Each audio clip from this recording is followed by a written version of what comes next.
Hello नमस्कार बच्चों, मैं घनश्याम शर्मा जेएमडी स्टडी में आपका हार्दिक स्वागत व अभिनंदन करता हूं। तो कैसे हैं मेरे प्यारे बच्चों, सभी स्वस्थ हैं, सुरक्षित हैं और अपनी पढ़ाई घर बैठ के अच्छी तरह से कर रहे हैं। जैसा कि आपको पता है कि पिछली क्लास में अपन ने 4.2 कंप्लीट कर लिया था मेरे प्यारे बच्चों, और आज के इस क्लास में अपन 4.3 का फर्स्ट क्वेश्चन की बात करने वाले हैं, जिसमें हमारे पास 4 क्वेश्चन दिए गए हैं। बच्चों मेरे प्यारे बच्चों, ध्यान से समझना, आराम से यहां पर कॉपी पेन लेकर बैठना। जब मैं आपसे कहूं कि लिखना है तभी लिखना है, उससे पहले केवल और केवल मुझे सुनना है और अपनी मोबाइल के स्क्रीन पर ध्यान देना है। मैं कहां पर क्या क्या लिख रहा हूं, किस चीज को मैं क्या बना करके लिख रहा हूं, ये सारी बातें आपको ध्यान रखनी है, क्योंकि अब की बात जो क्वेश्चन है हमारे पास, ये थोड़े थोड़े क्या होते जाएंगे, बड़े होते जाएंगे मेरे प्यारे बच्चों। लेकिन डरना नहीं है, घबराना नहीं है आपको। यदि निम्नलिखित द्विघात समीकरणों के मूलों का अस्तित्व हो, अब मूलों के अस्तित्व से मतलब क्या है, इस बात को समझिएगा। अगर मेरे पास कोई वर्ग संख्या बन रही है या कोई वर्ग बन रहा है, अगर उसका मान हमारे पास 0 से बड़ा होगा तो हमारे पास उस मूल का अस्तित्व होगा, अदरवाइज हमारे पास उस मूल का अस्तित्व नहीं होगा। अगर किसी वर्ग संख्या का मान 0 के क्या आ जाए, कम आ जाए या ऋणात्मक आ जाता है, जैसे मैं सवाल में आपको समझाऊंगा, अगर वैसा हो जाए कि वो 0 से कम आ जाए या ऋणात्मक मान आ जाए तो उस मूल का अस्तित्व नहीं होगा। अगर उसका अस्तित्व नहीं होगा तो हम वहां पर उसको ज्ञात नहीं कर सकते। अब देखो यहां पूर्ण वर्ग विधि, पूर्ण वर्ग बनाने की विधि से अपने को इसको क्या करना है, ज्ञात करना है। तो ये पूर्ण वर्ग विधि क्या होती है मेरे प्यारे बच्चों, सबसे पहले तो इसको सीखो आप कि पूर्ण वर्ग विधि में जो होता है ना, जो हमारे पास एक्स स्क्वायर का गुणांक होगा, एक्स स्क्वायर का जो गुणांक होगा मेरे प्यारे बच्चों, एक्स स्क्वायर का गुणांक इकाई होना चाहिए। इकाई होना चाहिए, इकाई होना चाहिए, इकाई होना चाहिए का मतलब समझ पा रहे हो ना, कि एक्स स्क्वायर का गुणांक क्या होना चाहिए, 1 होना चाहिए। और जो हमारे पास एक्स का गुणांक है, इस एक्स के गुणांक का आधा करना है और आधा करके वर्ग करना है और दोनों पक्षों में जोड़ देना है। दोनों पक्षों में हमें क्या कर देना, उसको जोड़ देना है। ये होती है मेरे प्यारे बच्चों क्या, पूर्ण वर्ग बनाने की विधि। क्लियर है? अब मैं प्रश्नों से आपको समझाऊंगा, एक एक प्रश्न अपन यहां पर करते हुए चलेंगे और मैं आपको पूर्ण वर्ग विधि ज्ञात कैसे करते हैं, पूर्ण वर्ग विधि से अपन कैसे मूलों का अस्तित्व बनाते हैं, उसकी बात अपन करने वाले हैं। तो मेरे प्यारे बच्चों, पहला सवाल देखिए।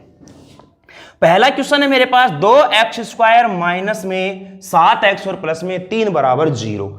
अभी हमने आपको क्या बताया कि पूर्ण वर्ग विधि बनाने के लिए सबसे पहले आपको क्या करना पड़ेगा कि जो मेरे पास ये है x स्क्वायर का गुणांक, इसको बनाना पड़ेगा 1। क्या बनाना पड़ेगा, 1 बनाना पड़ेगा। तो मुझे इसमें सबसे पहले आपको क्या करना पड़ेगा, 2 का भाग देना पड़ेगा। तो 2 का भाग देने पर मुझे बताना मेरे प्यारे बच्चों, इसमें 2 का भाग दूंगा तो 2 से 2 कट के एक्स स्क्वायर आ जाएगा, माइनस में ये 7/2x हो जाएगा और ये प्लस में 3/2 हो जाएगा और बराबर क्या हो जाएगा, 0।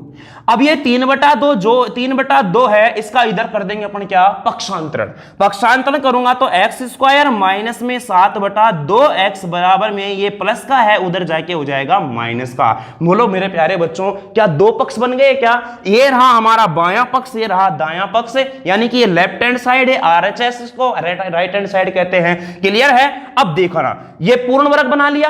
पूर्ण वर्ग बनाने के बाद हमें क्या करना है कि जो x का गुणांक है उसका आधा करना है और उसका वर्ग करके दोनों पक्षों में क्या कर देना है, जोड़ देना है। तो मेरे प्यारे लाडलो, x का गुणांक क्या है, -7x। x का गुणांक क्या है, -7/2 है। इसका आधा करूंगा, आधे का मतलब है 2 का भाग, तो 7/2 में अगर 2 का भाग दोगे तो ये हो जाएगा 7/4। तो मुझे बताना मेरे प्यारे बच्चों, यहां लिख दूंगा मैं एक्स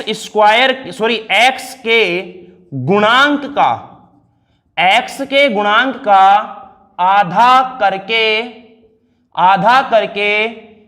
वर्ग करके, एक्स के गुणांक का आधा करके वर्ग करके दोनों पक्षों में जोड़ने पर अब देखते हैं क्या बनता है। x के गुणांक का आधा करके वर्ग करके दोनों पक्षों में जोड़ते हैं तो एक्स स्क्वायर माइनस में 7/2x अब इसके जोड़ना है प्लस में माइनस का 7/4x, माइनस में 7/4 का स्क्वायर बराबर में -3/2 है और प्लस में इधर भी करना है 7/4 का स्क्वायर। बात समझ में आई कि नहीं है? क्लियर है? अब मुझे बताना मेरे प्यारे बच्चों, क्या मैं इसको कह सकता हूं कि ये बन जाएगा मेरे पास क्या ए, यहां पर बन जाएगा, देखना ये क्या बन जाएगा हमारा, ये प्लस में आ जाएगा हमारा। इसको लिखो एक और स्टेप, x² माइनस में 7/2x और प्लस में 7/4 का स्क्वायर, 7/4 का स्क्वायर और बराबर में हो जाएगा ये माइनस का 3/2। प्यारे बच्चों 7 का वर्ग होता है 49 और 4 का वर्ग क्या होता है 16। क्लियर है? हाँ सर कोई दिक्कत नहीं है। तो मुझे बताना मेरे लाडलों, यहां पर ये बन गया मेरा a माइनस बी का होल स्क्वायर, तो इसको मैं लिखूंगा x माइनस 7/2 का होल स्क्वायर। इसको अपन क्या लिखेंगे, सॉरी x माइनस 7/4 का होल स्क्वायर, क्योंकि ये 7/4 है और बराबर में इधर बन जाएगा ये 16। एलसीएम 2 का दिया तो 8 या 24 किसका आ गया माइनस का, और प्लस में क्या है बच्चों 49। अच्छा 24 कैसे बना ये तो पता है ना, 2 का भाग 16 में 2 8 आया, 8 को कितने से गुणा करो 3 से, 16 का भाग 16 में 2 1 आया, 49 को किससे गुणा करो 1 से। तो बताना यहां से इसके आगे मैं यहां पर करने की कोशिश करता हूं इसको, x माइनस में 7/4 का होल स्क्वायर, x माइनस 7/4 का होल स्क्वायर बराबर में ये बचेगा, बताओ यहां पर कितना हमारे पास, ये हो जाएगा मेरे प्यारे बच्चों माइनस का 24 है और प्लस का क्या है 49 है, तो ये हो जाएगा मेरे पास क्या 25/16। ये क्या होगा 25/16। अब इधर से स्क्वायर हटा दो और इधर लगा दो अंडर रूट, तो x माइनस 7/4, ध्यान से समझना 7/4 बराबर में अंडर रूट हो गया क्या ये 25/16। मुझे बताना मेरे प्यारे बच्चों x माइनस 7/4 बराबर है प्लस माइनस में 5/4। 25 किसका वर्ग होता है 5 का, 16 किसका वर्ग होता है 4 का। अब कहोगे कि प्लस माइनस कहां से आया, क्योंकि जब वर्गमूल में से किसी संख्या को बाहर निकालते हो तो एक बार प्लस में एक बार किस में रहती है माइनस में रहती है। तो मैंने क्या किया, एक बार प्लस का चिन्ह लेने पर, प्लस का चिन्ह लेने पर तो x माइनस का 7/4 और बराबर में 5/4 किसका ले लिया मैंने प्लस का। 7/4 उधर घटा दो तो x सॉरी जुड़ जाएगा माइनस का उधर जाके प्लस का, तो 5/4 और प्लस में 7/4, तो x बराबर क्या आ गया 4। एलसीएम 5 और 7 कितना आ गया 12, 4 तिया 12। एक तो हमारे पास इसका मूल क्या आया 3 आया। दूसरा लेता हूं मैं माइनस का चिन्ह लेने पर, ऋणात्मक चिन्ह लेने पर या माइनस का चिन्ह लेने पर। अब माइनस का चिन्ह लेने पर क्या होगा, x माइनस 7/4 बराबर माइनस में 5/4, ये उधर जाके प्लस का बनेगा, तो x बराबर माइनस का 5/4 और प्लस में 7/4। x बराबर में बताना 4 एलसीएम आएगा बच्चों, यहां से बताना ये माइनस का 5 और प्लस का 7 है, तो x बराबर में मेरे प्यारे लाडलों 2/4 होगा, यानी कि 1 से 2 से कट गया, 2 1/2, यानी कि इसके जो मूल मिले 3,1/2 मिले। ये था पूर्ण वर्ग बनाने की विधि। इस प्रकार से आपको ध्यान रखना है। ध्यान रखना अगर यहां पर इसका मान ये वाला मान अगर ऋणात्मक आ जाएगा, ये वाला मान हमारा क्या आ जाएगा ऋणात्मक आ जाएगा, तो ये आगे का काम अपने को नहीं करना पड़ेगा, इस प्रश्न को केवल यहीं तक करके छोड़ देना है। लेकिन यहां जब तक ऋणात्मक नहीं आएगा तो ये सारी चीजें आपको आगे करनी पड़ेंगी। ये था मेरे प्यारे बच्चों पहले का पहला सवाल। क्लियर है? अब लिख लीजिए आप इसको आराम से। अब आप डरना मत कि सर ये इतना बड़ा हो गया, अब धीरे धीरे जैसे जैसे आगे बढ़ेंगे प्रश्नावली में तो सवाल तो बड़े होंगे ही होंगे। क्लियर है? नहीं समझ में आए तो दोबारा देख लेना। चलिए बात करते हैं इसके अपन किसकी की सेकंड क्वेश्चन की। चलो मेरे प्यारे बच्चों सेकंड क्वेश्चन की अपन करेंगे बात। यहां पर आराम से कॉपी पेन लेके बैठो और चीजों को नोट करते हुए चलो। जब मैं समझाऊं तो आपका ध्यान केवल और केवल मोबाइल की स्क्रीन पर होना चाहिए। पता नहीं मैं कब कहां क्या क्या लिख दूं, किस स्टेप को कहां पहुंचा दूं, तो आपको भी उसी तरीके से ध्यान रखना है। क्लियर है? वैसे मैं सारी चीजें डिटेल से आपको खोल के बता रहा हूं और यहां पर तो आपको क्या है कि लिखना ही है। जितनी ज्यादा कॉपी पेज भरोगे उतने ही बढ़िया आपके नंबर आएंगे। क्लियर है? चलिए सेकंड क्वेश्चन की बात करते हैं। सेकंड क्वेश्चन हमारे पास क्या है, 2x² प्लस में x माइनस 4। तो सबसे पहले तो आप x² का जो पद है, x² का जो पद है उसको इकाई बनाओ। इकाई बनाने का मतलब 1 आना चाहिए, इसका मतलब इसमें मुझे क्या करना पड़ेगा, 2 का भाग देना पड़ेगा। 2 का भाग देने पर 2 का भाग दिया तो लाडलो ये बना मेरा x² प्लस में x बटा 2 और माइनस में 2 का भाग दिया तो 4 में 2 और बराबर क्या आया 0। तो मेरे बच्चों मुझे बताना x² प्लस में x बटा 2 ये बराबर इधर क्या हो गया 2। अब बताना ये x का गुणांक 1 बटा 2 है, 1 बटा 2 का आधा क्या होगा, 1 बटा 4 होगा।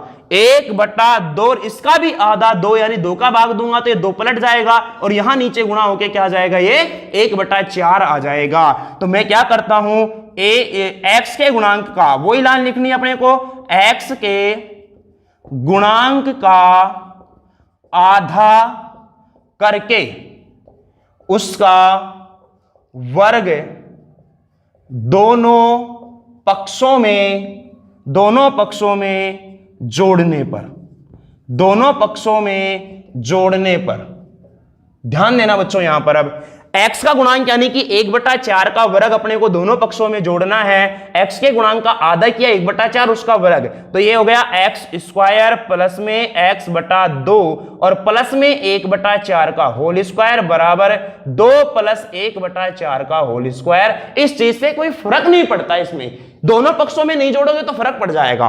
इसमें जोड़ दिया इसमें नहीं जोड़ा, या इसमें जोड़ दिया इसमें नहीं जोड़ा तो फर्क पड़ेगा, क्योंकि अगर इसको फर्क नहीं पड़ने के लिए दोनों में जोड़ूंगा तो आपस में कट जाते हैं। क्या होते हैं, ये आपस में कट जाते हैं। अब बताना मुझे मेरे प्यारे लाडलों, यहां इधर तो बन गया मेरे पास फॉर्मूला क्या, a प्लस बी का होल स्क्वायर यानी कि x बटा 1 बटा 4 का होल स्क्वायर। तो ये बन गया x प्लस 1 बटा 4 का होल स्क्वायर और इधर बन गया बराबर में क्या, 2 प्लस 1 का वर्ग 1 और 4 का वर्ग 16।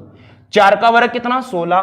तो बताना प्यारे लाडलों, अगर मैं यहां से करूंगा तो x प्लस 1 बटा 4 का होल स्क्वायर और बराबर में ये आ जाएगा मेरे पास 16 दूनी 32 और 1 33 बटा में 16। इधर से स्क्वायर हटाऊंगा मैं, इधर से अगर मैं स्क्वायर हटाऊंगा तो इधर अंडर रूट लगेगा। पिछले सवाल में भी तो यही किया था। तो ये हो जाएगा मेरे पास x प्लस 1 बटा 4 बराबर में इधर अंडर रूट लगेगा तो अंडर रूट में हो जाएगा 33 बटा 16। तो बच्चों x प्लस 1 बटा 4 बराबर 33 किसी का वर्ग नहीं होता, तो इसको मैंने यूं क्यों लिख दिया।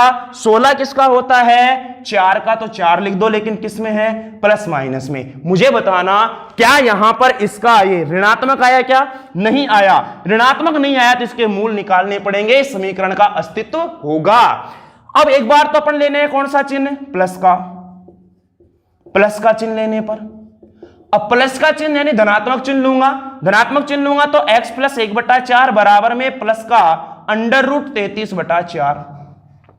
ये 1 बटा 4 उधर माइनस कर दो तो x बराबर में आ गया अंडर रूट का 33 बटा 4 और माइनस 1 बटा 4। तो x का मान आएगा मेरे प्यारे लाडलों अंडर रूट 33 और माइनस का 1 और बटा में 4। एक तो मान ये मिला। अब मैं लेता हूं चिन्ह कौन सा, ऋणात्मक, माइनस का चिन्ह लेने पर। ऋणात्मक चिन्ह अगर लूंगा मैं यहां पर मेरे प्यारे बच्चों तो ये होगा क्या सर, x प्लस 1 बटा 4 बराबर माइनस में अंडर रूट 33 बटा 4। क्लियर है। अब 1 बटा 4 को उधर ले जाऊंगा तो ये भी माइनस का, तो x बराबर में अंडर रूट 33 बटा में 4 किसका है, माइनस का, और माइनस का ये 1 बटा 4 प्लस का उधर जाके माइनस का। तो यहां बताना x बराबर में आ जाएगा माइनस का अंडर रूट 33 माइनस का 1 और बटा में 4। माइनस को कॉमन ले लो तो x बराबर माइनस में बाहर आ गया और अंदर हो गया अंडर रूट 33 प्लस 1 और बटा में 4। तो ये था मेरे प्यारे बच्चों हमारा कौन सा सवाल, सेकंड क्वेश्चन। अब बात करेंगे अपन किसकी, तीसरे प्रश्न की। ज्यादा टेंशन में मत आना है, ये बड़े बड़े क्वेश्चन जरूर लग रहे हैं अपने को लेकिन आसान है, ठीक है। अब देखना तीसरा प्रश्न देख करके आप चक्कर खाओगे। चक्कर नहीं खाना है आपको, ठीक है ना, खाना तो केवल आपको रोटी है, खाना ही खाना है और कुछ नहीं खाना। अब मेरे प्यारे बच्चों समझने की कोशिश करना क्वेश्चन नंबर 3 को। बहुत ही प्यारा सवाल है, बहुत ही अच्छा सवाल है। देखते हैं क्या करना पड़ेगा इसमें। सबसे पहले पूर्ण वर्ग बनाने के लिए क्या करते हैं, सर x स्क्वायर का गुणांक है ना, इसको 1 बना दो। इसको 1 बनाऊंगा तो 1 बनाने के लिए इसके अंदर क्या करना पड़ेगा, 4 का भाग देना पड़ेगा। तो मैं इस बात को यहां पर लिख रहा हूं, ध्यान देखना, मैं इस बात को यहां पर लिख रहा हूं कि 4 का भाग देने पर, 4 का भाग अगर मैं देता हूं मेरे प्यारे बच्चों तो बताना ये बन जाएगा क्या, एक्स स्क्वायर। 4 का भाग दूंगा तो प्लस में √3x, 4 का भाग दूंगा तो मुझे बताना प्लस में 3/4 और बराबर में 0। इस 3/4 का उधर अपने को करना है पक्षांतरण, पक्षांतरण करूंगा तो लड्डुओं एक्स स्क्वायर प्लस में √3x और बराबर माइनस में 3/4। अब मैं क्या बताया था कि x का जो गुणांक है, x के गुणांक का आधा करके, देखो ये मैं बार बार लिख रहा हूं लेकिन आप है ना ऐसे भी समझ सकते थे, मैं बोलूं जब भी लिख सकते थे कि x के गुणांक का आधा करके वर्ग करके, क्या करके, वर्ग करके दोनों पक्षों में जोड़ने पर, दोनों पक्षों में जोड़ने पर, दोनों पक्षों में जोड़ने के पर क्या बनता है देखते हैं। अच्छा x का गुणांक क्या है, √3, √3 का आधा √3/2 होगा और इसका करूंगा क्या, स्क्वायर, और इसको बाएं पक्ष में और दाएं पक्ष में जोड़ दूंगा तो मेरे प्यारे बच्चों x स्क्वायर प्लस में √3x, इसका आधा यानी कि √3/2, इसका स्क्वायर जोड़ दिया इधर, बराबर में 3/4 और इधर भी जोड़ दो, अच्छा माइनस का 3/4 और प्लस में हो गया √3/2 का स्क्वायर। अब मुझे एक बात बता दो, यहां पर बन गया है मेरा क्या, x प्लस √3/2 का होल स्क्वायर बराबर में माइनस का 3/4 और प्लस में, क्या ऐसा सिखाया था मैंने कभी आपको कि √3 गुणा √3 आ जाए तो इसको क्या लिखते हैं, केवल 3 लिखते हैं। मैं सिखा चुका हूं आपको पिछली क्लासों में ये बातें, तो ये आएगा 3 और 2 का वर्ग 4। मुझे बता दो मेरे लाडलों, यहां से अगर मैं निकालूंगा तो 3/4 से 3/4 कट जाएगा, यानी कि x प्लस में √3/2 का होल स्क्वायर बराबर क्या आ गया, 0। बताना यहां से अगर इसको मैं आगे हल करूंगा तो x प्लस √3/2 स्क्वायर हटाऊंगा, इधर 0 हो जाएगा। बात समझ में आ गई, इधर क्या हो जाएगा, 0, यानी कि आप इसका वर्गमूल करोगे तो प्लस माइनस 0 होगा, प्लस का चिन्ह लेने पर क्या आएगा, 0 ही आएगा, माइनस का चिन्ह लेने पर भी क्या आएगा, 0 ही आएगा, क्योंकि प्लस और माइनस 0 कभी भी ना तो ऋणात्मक होता है ना ही धनात्मक होता है, तो यानी कि यहां बराबर 0 ही रहेगा। तो x बराबर क्या आ गया, माइनस का √3/2, और यही हमारा इस समीकरण का क्या है, मूल है। एक मूल अगर आप इसके साथ जोड़ना चाहते हो तो जोड़ सकते हो, क्या आप 0 जोड़ सकते हो। क्लियर है मेरे प्यारे बच्चों, तो ये तो बहुत आसान सा सवाल था। बोले सर ये तो बहुत छोटे से तरीके से बन गया, अरे बनना तो था, इसमें था ही क्या, यहां पर कुछ भी नहीं था करने को। क्लियर है, तो ये था हमारा थर्ड क्वेश्चन, 4.3 के फर्स्ट का थर्ड क्वेश्चन। अब बात करेंगे अपन अब चौथे क्वेश्चन की। अभी यानी कि मैं इसमें क्या करूंगा, 2 का भाग देने पर, 2 का भाग दिया तो ये बन गया मेरे लाडलों एक्स स्क्वायर प्लस में x/2 प्लस में 2 बराबर 0। अब मुझे बताना यहां पर एक्स स्क्वायर प्लस में x/2 और बराबर में हो गया माइनस का 2। लाडलो यहां पर मैं करूंगा x के गुणांक का आधा करके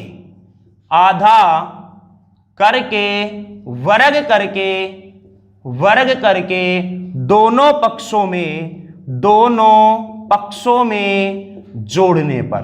अब दोनों पक्षों में जोड़ने पर क्या बनता है, जोड़ते हैं, एक्स स्क्वायर प्लस में x/2, x/2 का आधा 1/4 का होल स्क्वायर बराबर में माइनस का 2 प्लस में 1/4 का होल स्क्वायर। बताना लाडलो ये बन गया मेरा x प्लस 1/4 का होल स्क्वायर बराबर ही हो गया माइनस का 2 प्लस 1/4 का वर्ग 16। 16 दूना 32 और 16 दूना 32 किसका, माइनस का, और 1 किसका, प्लस का। तो इसको मैं अब इधर करने की कोशिश करता हूं, ध्यान से समझना। तो x प्लस 1/4 का होल स्क्वायर और बराबर में है माइनस का 32, माइनस का क्या 32 और प्लस का 1 और बटा में 16, तो x प्लस 1/4 का होल स्क्वायर बच्चों माइनस का 31/16। मैंने क्या कहा था कि इस प्रकार अगर ये पद हमारा ऋणात्मक आ जाता है तो उसके बाद आगे हल करने की जरूरत नहीं है। हम लिखेंगे कि यहां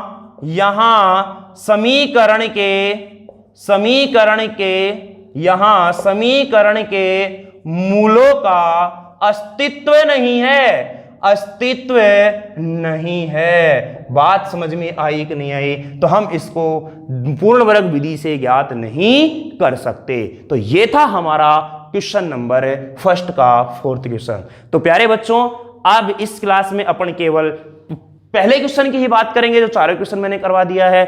अगली क्लास में अगर करेंगे दूसरे प्रश्न की बात, इन्हीं प्रश्नों को करने वाले हैं, लेकिन उसमें अपने विधि अलग हो जाएगी। तो मिलते हैं अगली क्लास में नई क्लास में नए प्रश्न के साथ। तब तक के लिए देखते रहिए जेएमडी स्टडी, चैनल को सब्सक्राइब करना है। मिलते हैं नई क्लास में, तब तक के लिए bye bye, take care, see you, thank you.